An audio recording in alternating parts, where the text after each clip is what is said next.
के जो यौगिक हैं इनमें हमारा टॉपिक है आज का रासायनिक गुणधर्म। रासायनिक जो नेक्स्ट टॉपिक है रासायनिक गुणधर्म या हम अभिक्रियाएं कह सकते हैं। तो कार्बनिक जो यौगिक होते हैं वो निम्न रासायनिक गुण या रासायनिक अभिक्रिया दर्शाएंगे। ये चार के बारे में हम चर्चा करेंगे। पहली है दहन अभिक्रियाएं, दूसरी है प्रतिस्थापन अभिक्रिया, प्रतिस्थापन अभिक्रिया, प्रतिस्थापन अभिक्रिया। तीसरी जो अभिक्रिया है वो है ऑक्सीकरण, ऑक्सीकरण। और चौथी जो अभिक्रियाएं हैं वो है इनकी दहन। पहली अभिक्रियाएं दहन अभिक्रिया, प्रतिस्थापन अभिक्रिया, ऑक्सीकरण अभिक्रिया और संकलन अभिक्रिया। संकलन अभिक्रिया सबसे पहले तो हम इनको समझने का प्रयास करते हैं। ये अभिक्रियाएं है क्या? ये चार ही हमारे 10th के कोर्स में है। उसके बाद में एल्कोहल, एथेनॉल और एसिटिक अम्ल के रासायनिक गुणधर्म और भौतिक गुणधर्म है। और लास्ट जो टॉपिक है वो साबुन और अपमार्जक का है। उनके बाद हम महत्वपूर्ण प्रश्नों का जो है वो सोल्व करेंगे, जो 16 से लेकर 22 तक आए हैं और कौन सा एग्जाम में प्रश्न आने की संभावना है। पहले तो इनको समझते हैं दहन है क्या। देखिए, दहन का मतलब होता है दाह संस्कार। दाह जो हम संस्कार करते हैं वो दाह संस्कार में आप जानते हैं यानी किसी चीज को जलाना। तो हम कहेंगे मान लीजिए मेरे पास ए यौगिक है, इसको मैं वायु की उपस्थिति में जलाऊंगा तो बी बनेगा और साथ में उष्मा बाहर निकलेगी। यही क्या कहलाती है? दहन अभिक्रिया कहलाती है। ध्यान रखें, विज्ञान में इस परिभाषा को इस प्रकार से, और फैक्ट यही है, थोड़ा सा मॉडिफिकेशन किया गया है।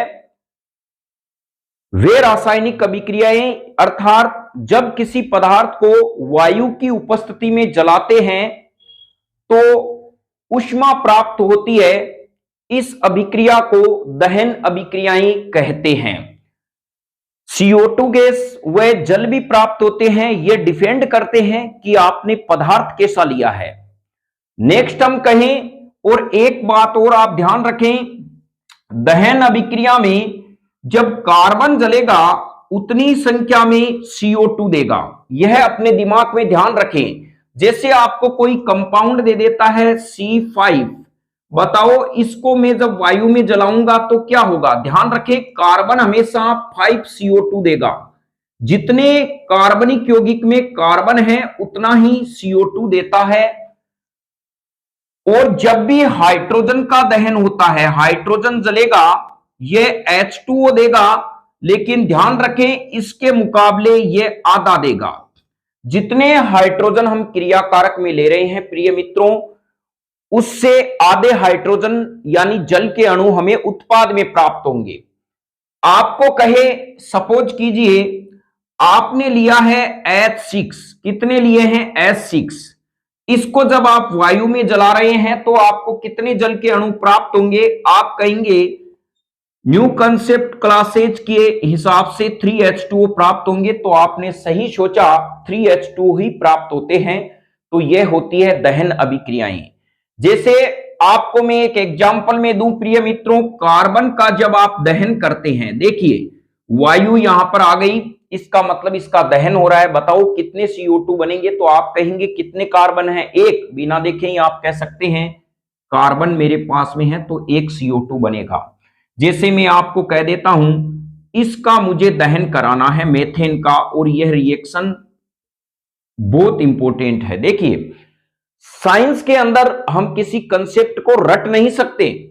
साइंस को में किसी कंसेप्ट को सोल्व करने के लिए हमारी बेसिक्स हैं और जो कॉन्सेप्ट होते हैं वो क्लियर होने चाहिए, और ये न्यू कॉन्सेप्ट क्लासेस से आपको मिलेंगे। तो हम यहाँ पे कह सकते हैं आपको बस आपके कॉन्सेप्ट क्लियर हैं तो ये तो CO2 देगा। जितने कार्बन है, 4 हाइड्रोजन है तो 2H2O देगा। ये आपका क्या हो गया? काम रेडी हो गया। चलिए, जैसे मैं बात करता हूं यहां पर C4H10 के बारे में, बताओ इसको जब मैं जलाऊंगा क्या बनेगा? वायु की उपस्थिति में जब मैं जलाऊंगा क्या बनेगा? तो आप कहेंगे 4C4 हैं तो 4CO2 बनेंगे, हाइड्रोजन 10 हैं तो 5H2O बनेंगे, प्लस उष्मा बाहर निकल जाएगी, तो ये हमारे पास में प्राप्त होते हैं। तो मैंने पहले ही कहा डिफेंड करता है कि जब कार्बनिक यौगिकों का दहन होता है तो CO2 H2O और उष्मा बाहर निकलती है, लेकिन ये डिफेंड करता है आप यौगिक कैसे यानी पदार्थ कैसे ले रहे हो, केवल कार्बन ले रहे हो तो डेफिनेट CO2 ही बनेगी, ना कि H2O इसमें साथ में निकलेगा। चलिए इनके बारे में और देखेंगे। प्रतिस्थापन अभिक्रिया, ध्यान रखें आपको कहे ना एक हमारे कोर्स में विस्थापन और द्विविस्थापन अभिक्रिया है जो इस बार बहुत ही वेरी वेरी इंपॉर्टेंट है, और वियोजन अभिक्रिया पहले पार्ट में से इस बार परीक्षा में वियोजन अभिक्रिया बड़े प्रश्न में 100% छपने की संभावना है। 100% वो परीक्षा में प्रश्न छपेगा वियोजन अभिक्रिया, उसको यानी उसमें वियोजन, प्रकाश वियोजन, विद्युत अपघटन वियोजन है, उसके तमाम उदाहरण के साथ में आप उनको बार बार अभ्यास करें, और न्यू कंसेप्ट क्लासेज भी इसके बाद में नेक्स्ट वही पार्ट लेके आएंगे। तो चलिए, प्रतिस्थापन का मतलब होता है एज विस्थापन की तरह जब किसी यौगिक में, जैसे मैं कह रहा हूं मेरे पास में है ये हाइड्रोकार्बन, इसमें हाइड्रोजन को हटा देता हूं और इसकी जगह क्लोरीन, ब्रोमीन, फ्लोरीन जो भी है OH है वो जोड़ देता हूं। तो मान लीजिए हमारे एग्जाम्पल के हिसाब से हम कहीं क्लोरीन जोड़ें तो यह प्रतिस्थापन अभिक्रिया कहलाती है। ऑक्सीकरण अभिक्रिया में क्या होता है प्रिय मित्रों, ऑक्सीकरण अभिक्रिया में पदार्थ में ऑक्सीजन का जुड़ना और हाइड्रोजन का बाहर निकलना ही तो ऑक्सीकरण कहलाता है। यह हमने पहले पार्ट में हम पढ़ते हैं। ऑक्सीकरण यानी उपचयन इसे कहते हैं, इंग्लिश में इसे ऑक्सीडेशन कहा जाता है, यानी जब कोई पदार्थ ऑक्सीजन ग्रहण करता है, हाइड्रोजन का त्याग करता है, वो अभिक्रिया ऑक्सीकरण कहलाती है। और हमारे कोर्स के अंदर एथेनॉल का ऑक्सीकरण है वो समावेशित है। तो देखिए एथेनॉल का सूत्र हमारे पास में होता है CH3CH2OH। इसका जब मैं ऑक्सीकरण कराता हूं यानी ऑक्सीडेशन इसका कराता हूं तो इसमें से यह ऑक्सीजन यहां जाके जुड़ जाएगा और यहां से हाइड्रोजन बाहर निकल जाते हैं, यह रिमूव हो जाते हैं, तो आप खुद कहेंगे यह कंपाउंड बनता है। और इसका ऑक्सीकरण ऑक्सीकारक पदार्थों की उपस्थिति में होता है, जो क्षारीय KMnO4 भी हो सकते हैं, अम्लीय K2Cr2O7 भी हो सकते हैं। और डिफेंड करता है अभिक्रियाएं किस प्रकार की हैं। H2O2 भी ऑक्सीकारक के रूप में काम में आते हैं, H2SO4 भी ऑक्सीकारक होते हैं, HNO3 भी ऑक्सीकारक होते हैं, लेकिन ये अभिक्रिया की प्रकृति पे निर्भर करता है। चलिए संकलन अभिक्रिया, एजे यह क्या है, संकलन अभिक्रिया है, योगात्मक अभिक्रिया, योगात्मक अभिक्रिया है। संकलन अभिक्रिया में क्या होगा, यानी संगम होगा, स का मतलब संगम होगा, इसमें जुड़ेगा कोई ना कोई पदार्थ, बाहर नहीं निकलेगा, तो इनका एक ही उपयोग होता है, जो हमारे पास में असंतृप्त हाइड्रोकार्बन होते हैं उनको संतृप्त हाइड्रोकार्बन में बदला जाता है। और ध्यान रखें इसमें निकिल उत्प्रेरक का प्रयोग किया जाता है। तो इनके बारे में अभी हम तमाम पढ़ेंगे। तो चलिए सबसे पहले हम डिस्कस करते हैं दहन अभिक्रिया के बारे में। दहन अभिक्रियाएं क्या है, इसके उदाहरण क्या हैं, महत्वपूर्ण उदाहरण क्या हैं, और कौन से फैक्ट के अंदर इनको सम्मिलित किया जाता है। दहन अभिक्रियाएं उदाहरण सहित दहन। सबसे पहले दहन है क्या, किसी पदार्थ को वायु की उपस्थिति में जलाना, वायु की उपस्थिति में जलाना क्या कहलाता है प्रिय मित्रों, दहन कहलाता है। फिर हम कह सकते हैं दहन के दौरान जब कार्बनिक यौगिक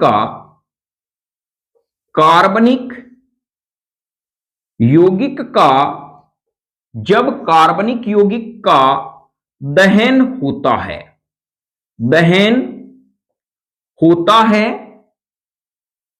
तो क्या क्या बनते हैं, CO2,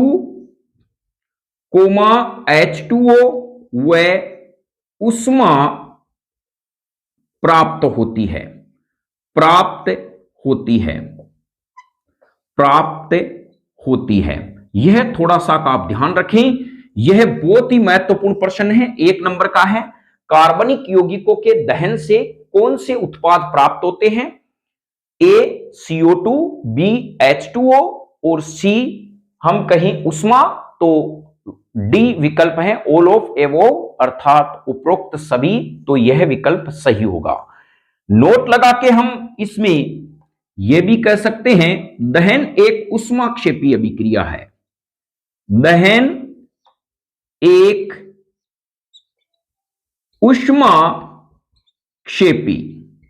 दहन एक उष्माक्षेपी अभिक्रिया है, अभिक्रिया है अर्थात यह एक एक्सोथर्मिक रिएक्शन है, दहन एक उष्माक्षेपी अभिक्रिया है।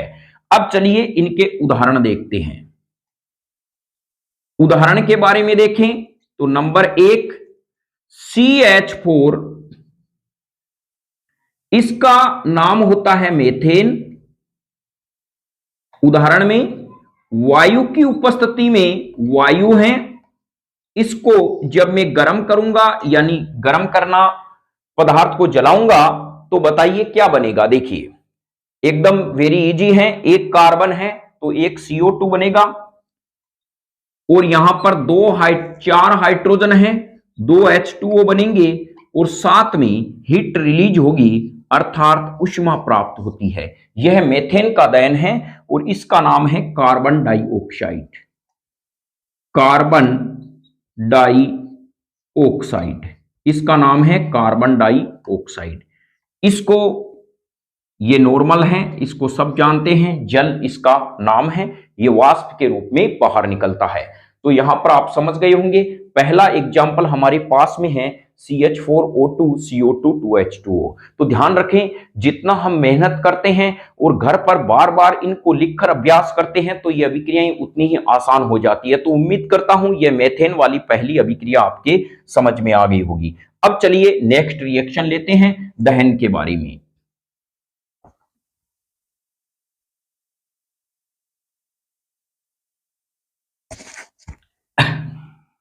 नेक्स्ट है हमारे पास में दहन के बारे में देखें C2H5OH, इसका मुझे क्या कराना है? दहन कराना है।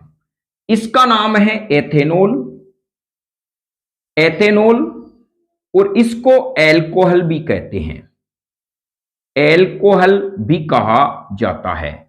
और यह है हमारे पास में वायु, इसकी उपस्थिति में मैं इसको जला रहा हूं और ये मेरे पास बी एग्जाम्पल है। आप खुद बताइए क्या बनेगा। देखिए कार्बन 2 है, डेफिनेट 2 CO2 बनेंगे प्लस हाइड्रोजन कितने हैं यहां पर मत देखना, इस क्रिया कारक में पूरे कितने हाइड्रोजन हैं, 5 और 1 6। तो यहां पे बन जाएगा हमारे पास में 6 है तो 3H2O प्लस ऊष्मा हमें प्राप्त होती है। अब हम कहें इस समीकरण को संतुलित करना है तो ध्यान रखें इस वाले पोर्शन को आपको संतुलित करने की जरूरत है नहीं, केवल ऑक्सीजन को ही प्रिय मित्रों संतुलित करना है। क्यों करना है? क्योंकि इसको संतुलन को देखते हुए ही हमने यह लिखे हैं। अब देखिए यहां काउंट करते हैं ऑक्सीजन कितने हैं। ऑक्सीजन है 2 और 2। यहां पर देखिए मैं इसको यहां पे इसको इस प्रकार से लिखता हूं, आपको कहे ऑक्सीजन कितने हैं, आप कार्बन को दबा ले। अब देखिए 2 को 2 से गुणा किया, ऑक्सीजन आ गए 4। कितने ऑक्सीजन है मेरे पास? इसमें 4।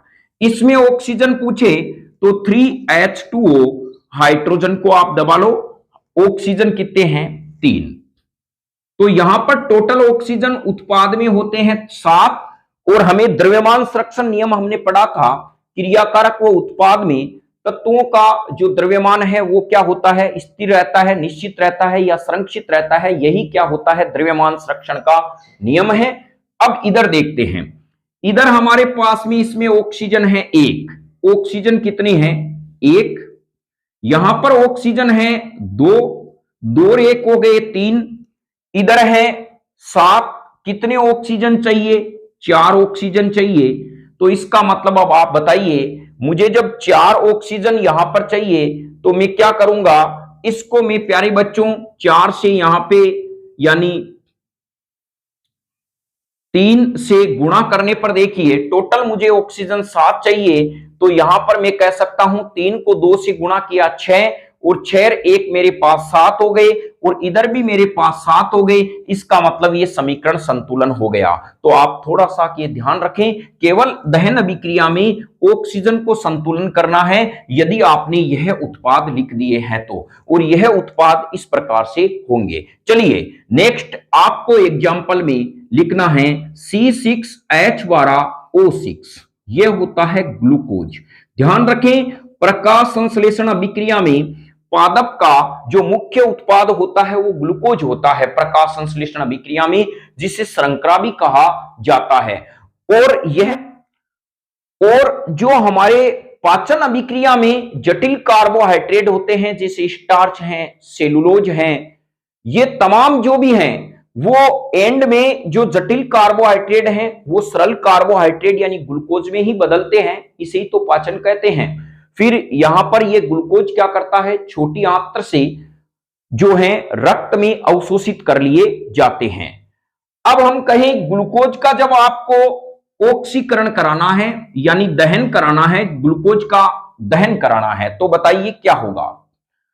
अब आप खुद कहेंगे कि ये मेरे पास कार्बनिक कंपाउंड है, इसमें तो कार्बन 6 है, तो मेरे पास 6 CO2 बनेंगे, बिल्कुल बनेंगे। और यहां पर हाइड्रोजन 12 है तो 6H2O बनते हैं, प्लस उष्मा बाहर निकलती है। और ध्यान रखें प्रिय मित्रों, यही अभिक्रिया शोषण कहलाती है। हमारी माइटोकॉन्ड्रिया के अंदर क्या होती है, प्रक्रिया संपन्न होती है शोषण की प्रक्रिया। जब ग्लूकोज का पूर्ण दहन होता है तो CO2 H2O और उष्मा उत्पाद बनते हैं। इसको आप नोट डाउन कर लें, यह आपके ऑब्जेक्टिव टाइप एबेसद में प्रश्न आ सकता है कि जब ग्लूकोज का पूर्ण दहन माइटोकॉन्ड्रिया के अंदर होता है तो हमारे पास में कि क्या क्या उत्पाद प्राप्त होते हैं, तो CO2 H2O और यह ऊर्जा यानी हम कहें ऊर्जा, और यह ऊर्जा एटीपी के रूप में संग्रहित होती है। तो अब चलिए इस समीकरण को हम संतुलन करते हैं। इनमें तो पूरा का पूरा संतुलन है। यहां पर ऑक्सीजन प्रिय मित्रों 6 है और यहां पर ऑक्सीजन है 2। अब देखिए यहां पर 6 2 8 हो गए।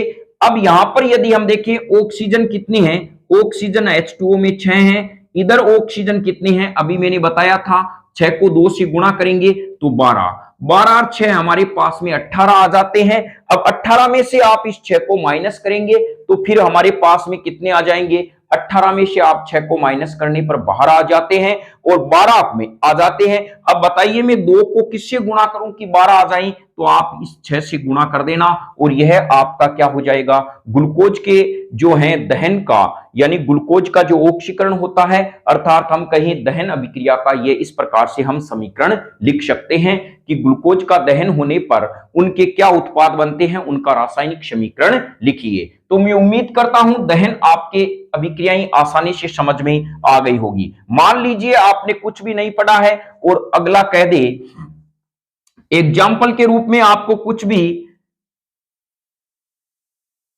दे दे, मान लीजिए यहां पे दे देता है C35H72, बताओ क्या बनेगा। तो देखिए आपको कंसेप्ट क्लियर है, आप कहेंगे यहां पर मेरे पास 35 हैं तो मेरे पास में 35 CO2 बनेंगे, H2O 72 हैं तो 36 क्या बनेंगे, H2O बनेंगे, प्लस उष्मा बाहर निकलेगी। लो साहब यह दहन अभिक्रिया हो गई। जो इन्होंने रिएक्शन दिया था, उन्होंने जो समीकरण दिया था उसका तोड़ आपके पास है, वो अगला कह रहा है देखिए मेरे पास ये हैं, आप उनमें से ही उत्तर निकाल के भेज दो। आपने युद्ध में देखा होगा, रामायण या महाभारत में जैसे तीर आते हैं वो अपना तीर छोड़ते हैं, आपस में टकराते हैं, जिसका तीर शक्तिशाली होता है वो उस तीर को पीछे की तरफ धकेल देता है। तो आप शक्तिशाली और महान योद्धा बनिए, महाराणा प्रताप की तरह बनिए, इतिहास लिखने वाले बनिए, इतिहासकार बनिए। तो चलिए अब हम चलते हैं नेक्स्ट। यहां पर अब यहां जो महत्वपूर्ण प्रश्न है वो यह है कि संतृप्त हाइड्रोकार्बन क्या दहन होता है तो कैसे होते हैं। तो यहां पे हम लिख सकते हैं प्यारे बच्चों कि संतृप्त हाइड्रोकार्बन हाइड्रोकार्बन, संतृप्त हाइड्रोकार्बन स्वच्छ नीली ज्वाला के साथ जलते हैं। नीली ज्वाला के साथ जलते हैं,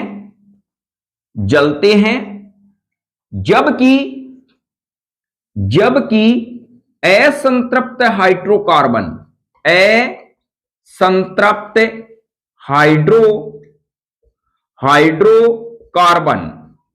कजली ज्वाला के साथ जलते हैं। कजली ज्वाला के साथ जलते हैं। यह बहुत महत्वपूर्ण है। सबसे पहले देखिए संतृप्त हाइड्रोकार्बन हमने पढ़ा है। यहां से परिभाषा हम लिखेंगे, ऐसे हाइड्रोकार्बन जिनमें कार्बन कार्बन के मध्य केवल एकल बंध पाया जाता है उन्हें संतृप्त हाइड्रोकार्बन कहते हैं। इनके उदाहरण हैं एल्केन। असंतृप्त हाइड्रोकार्बन ऐसे हाइड्रोकार्बन जिनमें कार्बन कार्बन के मध्य द्विबंध या त्रिबंध पाया जाता है उन्हें असंतृप्त हाइड्रोकार्बन कहते हैं। इनके उदाहरण हैं एल्कीन व एल्काइन। तो यहां आप समझ गए होंगे संतृप्त और असंतृप्त हाइड्रोकार्बन क्या है, और यह स्वच्छ नीली ज्वाला के साथ में जलते हैं। चलिए हम इसको देखते हैं, ये ज्वाला है क्या। आपने अक्सर घरों के अंदर मोमबत्ती को देखा होगा। यह मोमबत्ती होती है और यहां पर इसकी ये बत्ती होती है और यह इसकी इस प्रकार से ज्वाला होती है। यह इस प्रकार की ज्वाला होती है। आज आप अपने घर के अंदर स्टोव के अंदर भी, यहां मैं इसका थोड़ा सा वेरिएशन अलग कर रहा हूं समझने के लिए, और फिर यहां पे इस प्रकार से कर रहा हूं।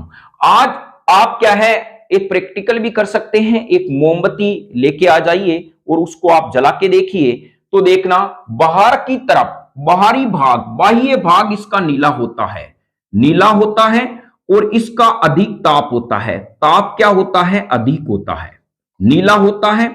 फिर ये जो मध्य भाग होता है ये होता है पीला और इसका होता है मध्य ताप होता है। और यह वाला भाग होता है जो हम कहें काला, आंतरिक भाग इसका जो मध्य भाग है, और सबसे आंतरिक जो भाग होता है वो होता है काला होता है और इसका बहुत कम ताप होता है। तो ये ध्यान रखें। आज आप गैस का जो सिलेंडर है या आप चूल्हे में जब कोई लकड़ी जलती हुई देखते हैं तो देखना आपकी ज्वाला के सबसे बाहर वाला भाग नीला दिखाई देगा, उसका ताप बहुत ज्यादा होगा और यही ताप भोजन को पकाने के काम में आता है।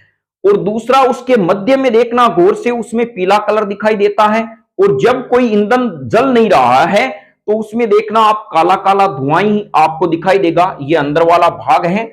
तो अब हम कहें इसको याद कैसे रखें, तो ध्यान रखिए। मान लीजिए आपके विज्ञान के सर हैं, कोई भी हो सकते हैं। जैसे हम एग्जाम्पल के लिए रावल सर का उदाहरण लेते हैं, वो आपको साइंस पढ़ा रहे हैं रावल जी सर। और यदि वो कहे कि मैंने आपको पढ़ा दिया है, आपकी नोटबुक चेक होगी और आपको कॉपी लानी है, क्या लानी है? कॉपी लानी है। तो देखिए कॉपी लानी है, चेक करानी है। आप कहेंगे ना मैं तो घर भूल गया, आज मैं लेके नहीं आया। तो यही क्या होता है, इनकी ज्वाला का रंग होता है। इस स्टोरी को ध्यान रखें और इस प्रकार से चले। यानी ये वाला भाग क्या होगा? का पीना।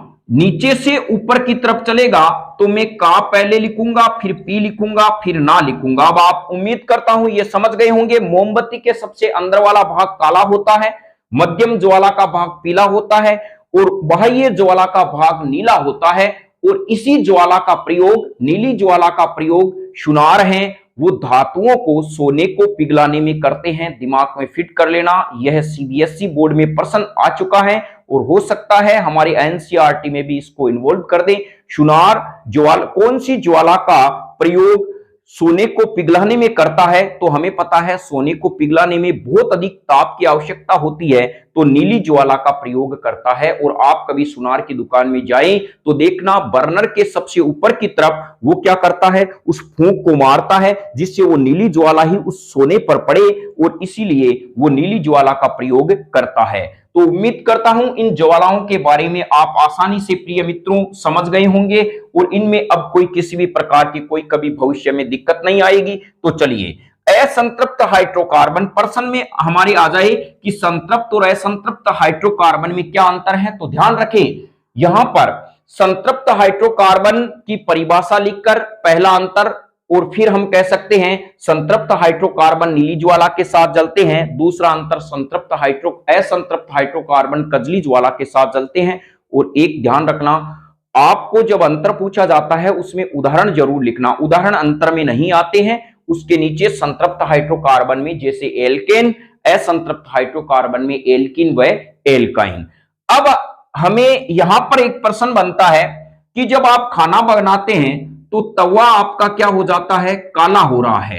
क्या हो रहा है, काला हो रहा है। इसका अर्थ क्या है, तो इसका अर्थ हम यही कह रहे हैं कि जो संतृप्त हाइड्रोकार्बन होते हैं वो स्वच्छ नीली ज्वाला के साथ में जलते हैं, हम जानते हैं।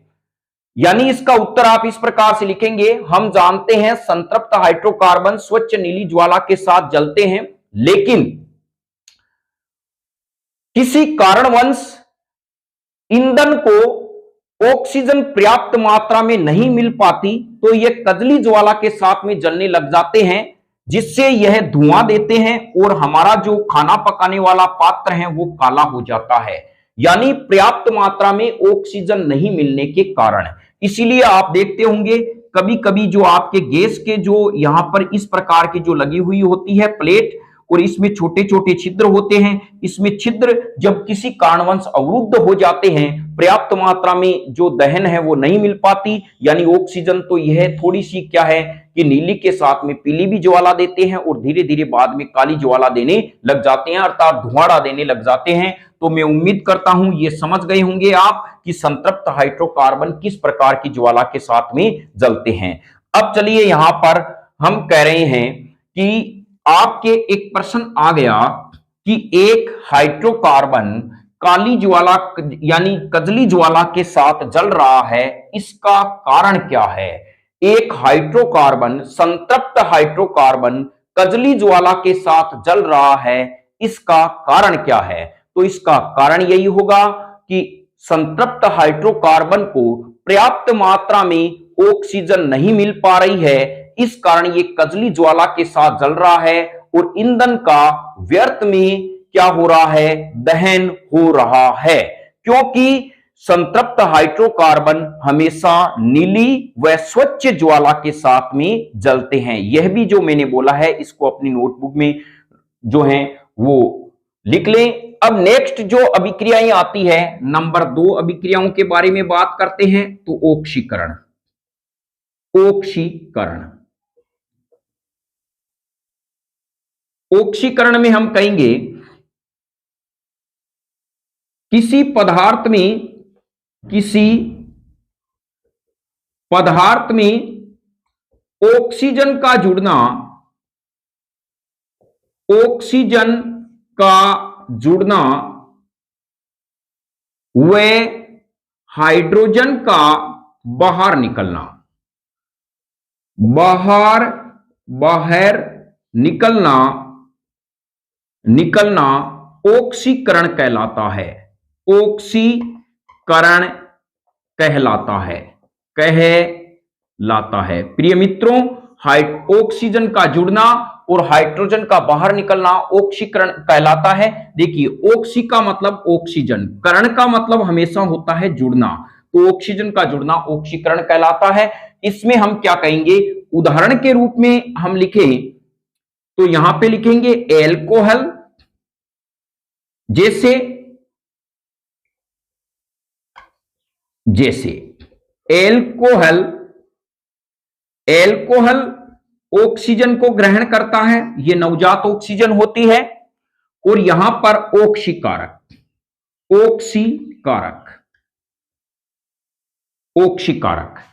और यहां पर जो बनेगा वो बनेगा एसिटिक अम्ल बनता है, और यह कहलाता है ऑक्सीकरण कहलाता है, एसिटिक अम्ल बनता है।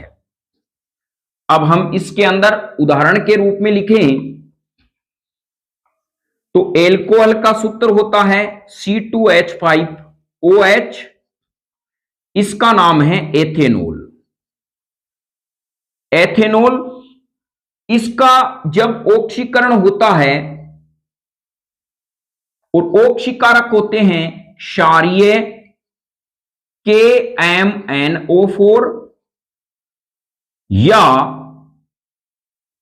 हम कहें अम्लीय K2Cr2O7 और साथ में हीट, इसको क्या किया जाता है, गर्म किया जाता है। तो यहां पर अभी मैंने बताया था कि मेरे पास में एथेनॉल का सूत्र होता है CH3CH2OH। इसकी जब नवजात ऑक्सीजन से अभिक्रिया होती है, यानी ये ऑक्सीजन ये पदार्थ देते हैं, चाहे तो आप क्षारीय KMnO4 लिख दो, चाहे आप अम्लीय K2Cr2O7 लिख दो, एक ही बात है। ये ऑक्सीजन इसमें जुड़ेगा और ये हाइड्रोजन देखिए मैंने यहां से बाहर निकाल दिया, तो मेरे पास में एसिटिक अम्ल इस प्रकार से बनता है। यह अभिक्रिया इस प्रकार है। तो यहां पे CH3COOH और ये एसिटिक अम्ल बन गया, इसका नाम हो गया एसिटिक अम्ल। एसिटिक अम्ल, और इसको IUPAC में एथेनोइक अम्ल भी कहते हैं, एथेनोइक अम्ल। और ध्यान रखें, एसिटिक अम्ल का 4% का 3 या 4% का विलयन सिरका कहलाता है। और परीक्षा में यह भी आ सकता है एसिटिक अम्ल का IUPAC में नाम लिखिए, तो एसिटिक अम्ल का IUPAC में नाम एथेनोइक अम्ल होता है। तो यहां पर आपने ऑक्सीकरण के बारे में देखा। अब थोड़े से किसके अंदर फैक्ट हैं उनके बारे में हम डिस्कस करते हैं। तो चलिए, ये जो दो नाम आए ये हैं क्या। एक तो हमारे पास में आया KMnO4, KMnO4, इसको कहते हैं पोटेशियम परमैंगनेट। परमैंगनेट इसको कहा जाता है। और जो K2Cr2O7 है, K2Cr2O7, इसको पोटेशियम डाइक्रोमेट कहते हैं, डाइक्रोमेट कहा जाता है। ध्यान रखें, इन दोनों के नाम इस प्रकार से हैं। पोटेशियम परमैंगनेट KMnO4, K2Cr2O7 का नाम होता है पोटेशियम डाइक्रोमेट। और एसिटिक अम्ल का आप नाम जान ही गए हैं क्या होता है। परीक्षा में यह प्रश्न भी आ सकता है, एसिटिक अम्ल की संरचना बनाइए। एसिटिक अम्ल की संरचना। तो चलिए एसिटिक अम्ल की संरचना बनाते हैं, क्या होती है। देखिए, एसिटिक अम्ल का रासायनिक सूत्र तो होता है प्रिय विद्यार्थियों CH3COOH। यदि हमें कहे एसिटिक अम्ल की संरचना क्या होगी, तो CH3CO फिर O फिर H। यहां पर यह दो अबंधित इलेक्ट्रॉन यहां आते हैं, ये इसकी क्या है, संरचना है। ध्यान रखें, एसिटिक अम्ल की इस प्रकार से संरचना है और इलेक्ट्रॉन बिंदु संरचना इसकी अलग होती है। यह तो है एसिटिक अम्ल की सामान्य संरचना, और यदि यह हमें कहे संरचना के बारे में बनाइए तो इसका संरचनात्मक सूत्र क्या होता है। इसकी एसिटिक अम्ल की संरचना इस प्रकार से बनाई जाती है और इसको एथेनोइक अम्ल भी कहते हैं। अब हम जो एल्कोहल के बारे में बात करते हैं, एल्कोहल। तो देखिए, एल्कोहल प्रिय विद्यार्थियों जो होता है, इसको एथेनॉल भी कहा जाता है। इसको क्या कहा जाता है, सामान्य भाषा में एल्कोहल कहते हैं, और जहां भी एल्कोहल शब्द होगा उसको CH2OH5 कहते हैं। इसको दारू भी कहते हैं। इसका लोग सेवन पेय पदार्थ के रूप में करते हैं, पीने के रूप में करते हैं, जो कि हमारे स्वास्थ्य के लिए हानिकारक ही नहीं बल्कि वर्तमान की पीढ़ी और भविष्य की पीढ़ी के लिए भी जानलेवा है। और इनके लिए जो एल्कोहल का सेवन करते हैं, शरीर का जो इफेक्ट होता है वो लीवर पे होता है। लीवर पे इसका इफेक्ट पड़ता है, डैमेज पड़ता है, और शरीर का केंद्रीय तंत्रिका तंत्र है वो भी शून्य हो जाता है। इसके बारे में आगे जब हम एल्कोहल के बारे में पढ़ेंगे तब उसकी पूरी चर्चा करेंगे। इतना ध्यान रखें, ये लीवर पे इफेक्ट करता है। अब नेक्स्ट हमारे पास में जो अभिक्रियाएं हैं, इसमें एक जो है कंटेंट है वो है ऑक्सीकारक पदार्थ। ऑक्सीकारक पदार्थ, तो देखिए ऑक्सीकारक पदार्थ है क्या। सबसे पहले हम बात करें, यानी कारक का मतलब होता है करने वाला, करने वाला, और ऑक्सी का मतलब होता है जो दूसरे पदार्थ का क्या कर दे, ऑक्सीकरण कर दे, ऑक्सीकरण कर दे। तो आपको इसको इस प्रकार से समझे, ऑक्सीकरण करने वाला पदार्थ ऑक्सीकारक होता है, और हमें यह भी पता है ऑक्सीकरण तभी होगा जब पदार्थ को क्या मिलेगा, ऑक्सीजन मिलेगा, या उसमें से हाइड्रोजन क्या होगा, बाहर निकलेगा। दो कंडीशन होगी, एक ये पदार्थ है और एक ये पदार्थ है। या तो इसमें यह दम है कि ये उस पदार्थ में से क्या कर दे, हाइड्रोजन को बाहर निकाल दे, तो ये ऑक्सीकारक की भूमिका निभा देगा।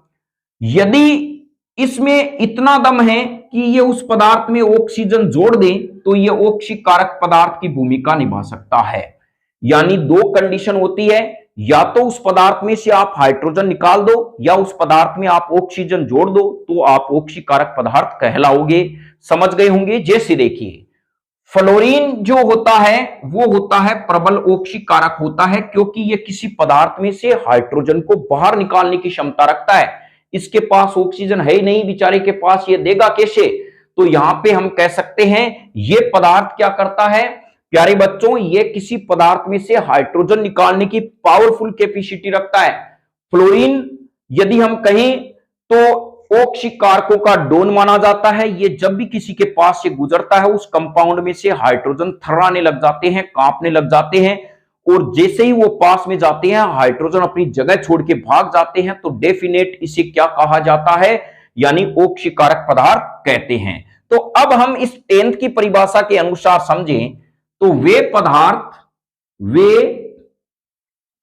पदार्थ जो रासायनिक अभिक्रिया में किसी पदार्थ का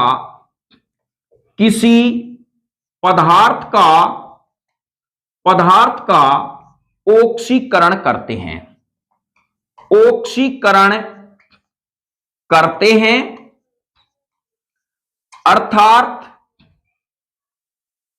अर्थात ऑक्सीजन देने की क्षमता रखते हैं, ऑक्सीजन देने की क्षमता रखते हैं। यहां पर हमारे केवल ऑक्सीजन देने की क्षमता के आधार पर एग्जाम्पल हैं। अब आप बताइए, जैसे आप किसी अपने मित्र को कहते हैं यार मुझे 50,000 रुपए चाहिए, बताओ वो कैसे देगा, उसके पास होंगे तभी तो देगा वो 50,000 रुपए। हाँ, आप उसको कहेंगे चल बाहर चलते हैं, 5 रुपए का खर्चा कर दे, पानी पुचका खाते हैं, वो कर सकता है क्योंकि उसके पास 5 या 10 रुपए इतनी तो उसके पेट है। वो पुचका वाले को या पानी पतासा वाले को कह सकता है कि मैं आपको 5 रुपए या 10 रुपए बाद में दे सकता हूं। तो यहां पर वो 5 रुपए अपनी कैपेसिटी के अनुसार खर्च कर सकता है। यहां पर हम कह रहे हैं ऑक्सीजन देने की क्षमता। तो सबसे पहले हम ये ध्यान रखें उन पदार्थ के पास में ऑक्सीजन होना चाहिए। तो हम कह सकते हैं उदाहरण नंबर 1 क्षारीय KMnO4 कोर्स के अकॉर्डिंग जो किताब में है, अम्लीय